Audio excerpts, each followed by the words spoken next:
मारना चालू हो जाओ तो वो सब मेरे लड़के पे टूट पड़े। अरे वे लड़के पे टूट पड़े तो मैंने सोचा यार ये क्या हो गया इतनी देर में, ये इन लड़के ने क्या कर दिया यार। मैंने तो फिर उनके तो फिर मतलब मैंने दया याच नहीं की, मैंने तो भी मेरे बच्चे को छोड़ दो यार, क्या बात है, इसने कोई गलती की है तो यार मैं माफी मांगता हूँ यार। मेरी मांग है कि राजकुमार जाट हत्याकांड जिसको लेके जाट समाज में भारी रोष है, इस मामले की सीबीआई जांच करा के वहां के पूर्व विधायक जयराज जडेजा और उसके परिवार के खिलाफ कड़ी कार्रवाई की जाए।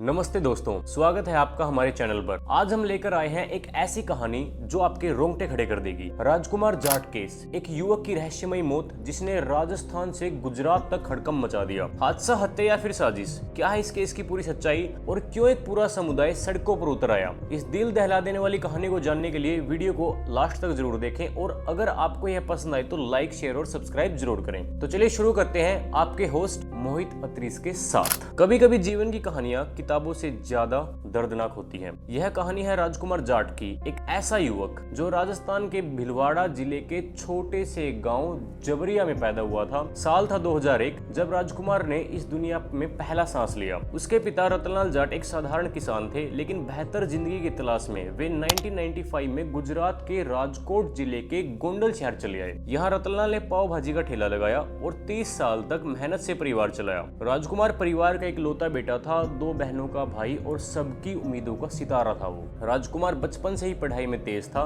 10वीं कक्षा में उसने मेरिट हासिल की और सैनिक स्कूल में दाखिला लिया और फिर सिविल इंजीनियरिंग की डिग्री ली। लेकिन उसका सपना था यूपीएससी क्रैक करके आईएएस बनना। गोंडल में रहते हुए वह दिन रात किताबों में डूबा रहता।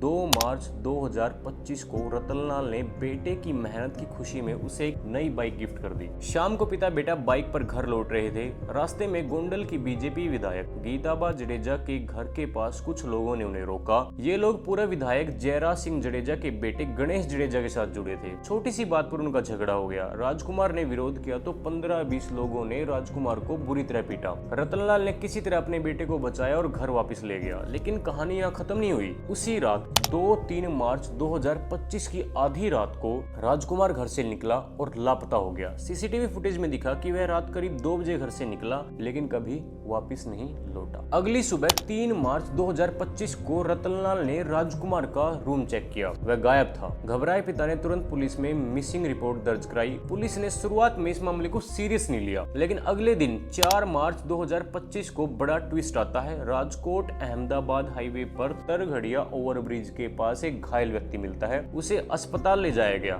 जहां दोपहर 3:42 पर डॉक्टरों ने उसे मृत घोषित कर दिया। पुलिस का दावा है कि एक प्राइवेट लग्जरी बस ने राजकुमार को टक्कर मारी है। बस ड्राइवर ने कबूल किया है कि राजकुमार अचानक बस के सामने आ गया। इसी बात के ऊपर उसे गिरफ्तार कर लिया गया। पुलिस ने परिवार को 9 मार्च 2025 को यह सूचना दी और बॉडी की पहचान हुई।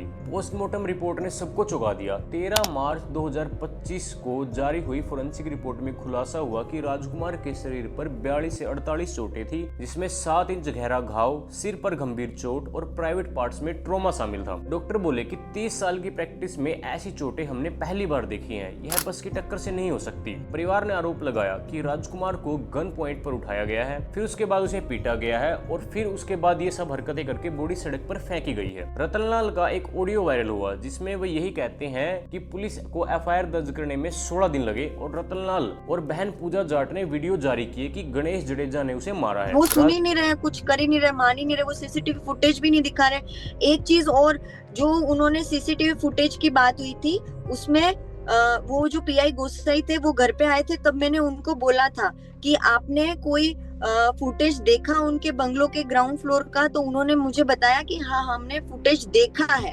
उन्होंने मुझे क्लियरली ये बोला कि हमने फुटेज देखा है। फिर मैंने कहा अच्छा उसमें क्या हो रहा था, मारपीट हुई या नहीं हुई? तो उन्होंने मुझे बोला कि ये तो मारपीट, अगर कोई जबरदस्ती घर में घुसेगा तो मारपीट तो होगी और दोनों साइड से हुई है ऐसा। तो वो ऐसे डराने की कोशिश कर रहे थे, जबकि सीसीटीवी फुटेज आप देखोगे तो उसमें क्लियरली है एक आदमी हाथ खड़ा ऊपर कर रहा है और गणेश गोंडल के कंधे पे हाथ रखा हुआ है और बुला रहा है। तब जाके वो राजकुमार जो है गाड़ी लेके आया है और अंदर एंटर हुआ है ना। और कोई जबरदस्ती घुसता है तो आपके अपन चेयर देके नहीं बिठाते हैं उसको, बाहर ही रोकते हैं अगर जबरदस्ती घुसता है तो। लेकिन उन्होंने फिर मुझे बोला कि मारपीट दोनों साइड से हुई। मैंने कहा अच्छा शुरुआत किसने करी, तो उन्होंने बोला कि आप ये मान लीजिए कि गणेश गोंडल के लोगों ने ही शुरुआत करी है।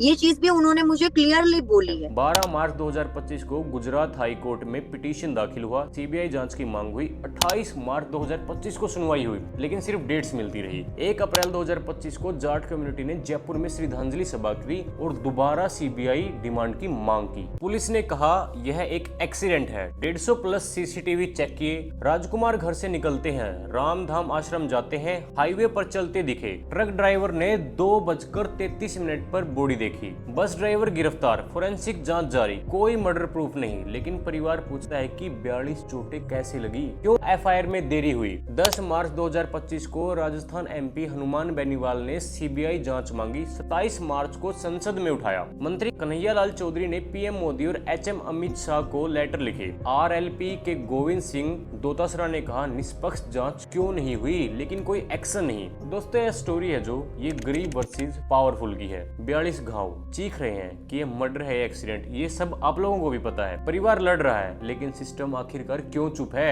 आप क्या सोचते हैं कमेंट में बताएं। यह केस दिखाता है कि अगर पुलिस और कोर्ट समय पर एक्शन ना ले तो पीड़ित परिवार का भरोसा टूट जाता है। न्याय में देरी से लोग सिस्टम पर सवाल उठाने लगते हैं। हमें एक तेज और पारदर्शी जुडिशियल सिस्टम की जरूरत है जो आम आदमी को तुरंत इंसाफ दे। यह केस हाईलाइट करता है कि पावर और पैसे का दबाव जांच को प्रभावित कर सकता है। गरीब परिवार जैसे रतनलाल जाट का जो पाव भाजी बेचते हैं सिस्टम के सामने बेबस हो जाता है। हमें एक ऐसा समाज चाहिए जहां कानून सबके लिए बराबर हो। इस केस को आप सबने आराम से शांति से सुन लिया। अब इस केस के आखिर में आकर हमें क्या पता चलता है कि पैसे और पावर से क्या हम सब कुछ कर सकते हैं? क्या हम किसी को मार सकते हैं? क्या हम किसी को पीट सकते हैं? या हम किसी को मारकर सजा के हकदार नहीं हैं? क्या पावर इतनी अहमियत रखती है कि हम किसी भी गरीब इंसान को कीड़े मकोड़े की तरह मार सकते हैं और हमें कुछ भी सजा नहीं मिलेगी? इस केस में तो यही दिख रहा है। सारा का सारा केस पुलिस प्रशासन ने दबाने की कोशिश करी। राजनीतिक दबाव से पुलिस प्रशासन इस केस में कोई भी गतिविधि, कोई भी एक्टिविटी, कोई भी लीगल एक्शन नहीं ले पाया।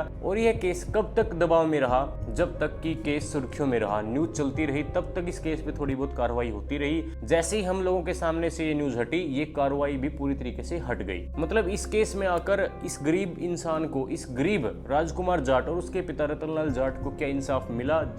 जिसने इतने सालों अपने बच्चों को पढ़ाया लिखाया, अपने परिवार को पाला एक बेहतर भविष्य के लिए, लेकिन आखिर में आकर उन सबके साथ एक ऐसी आपदा आएगी ये किसी को नहीं पता। तो चलिए मैं आपसे अलविदा लेता हूं। अगर किसी को भी कोई भी क्राइम स्टोरी के बारे में पता चले तो मेरे चैनल की मेल पर मेरे को डायरेक्ट मेल कर सकता है। हम आपकी स्टोरी को पढ़ेंगे और अगर आपकी स्टोरी में रियलिटी हुई तो हम उस स्टोरी के ऊपर वीडियो जरूर बनाएंगे। Thank you for watching that video. Do subscribe button. अगर आपको ऐसे ही क्राइम स्टोरीज के बारे में और जानना है और गहराइयों में पढ़ना है तो चैनल को सब्सक्राइब करें और बेल आइकन को जरूर दबाएं। Thank you.